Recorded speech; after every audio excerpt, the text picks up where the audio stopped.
Now, I think I saw that there are some recipes included in here. Are there some super, like, secret recipes included in this auction? Potentially. As you mentioned during the introduction, part of what we have are some handwritten recipes that the Colonel had created. So it looks like he might have been in the process of working on a cookbook or editing it because it has some of his edits and scratch throughs through it. And of course, one of my favorite items is his day planner from 1956, where there are a lot of blank pages, but when he wasn't being lazy, there is a lot of information also in the book where he was traveling.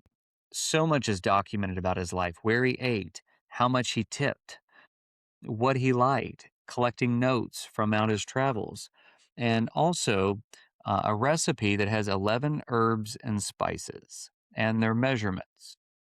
It is not labeled. It does not say that it's for chicken. It does not say that it's for anything else.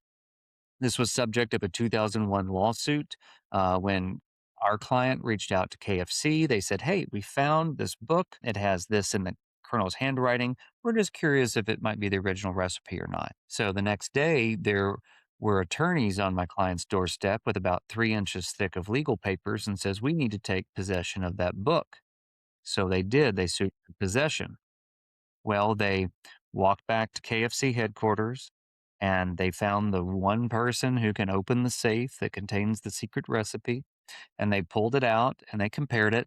And they came back and they said, "You know what? This is not the secret recipe. So you can have your book back." Now, that might be the case, but they left, they left a trail because they said, "We believe this is a stuffing recipe." And I tell you what, we've made that stuffing recipe and it'll make you gag. No? I'd say that I'd put my entire retirement on saying that it is not, in fact, a stuffing recipe. But I'm also not going so far as to say that it's the original recipe because only like probably 3 to 8 people in this entire world know, and they're under very tight NDA. And, if I'm thinking from a strategy perspective, which I often do, I'm thinking, you know what? I'm probably going to tell them that this is not the recipe because let's say that it is. And we sue them for possession and the judge doesn't agree with us, then it's out there. It's just public knowledge, whatever it is. But if we say that it's not, then they don't have a leg to stand on because nobody else knows except for those 3 to 8 people. So I do think that that was the better route to go, but no one will really ever know.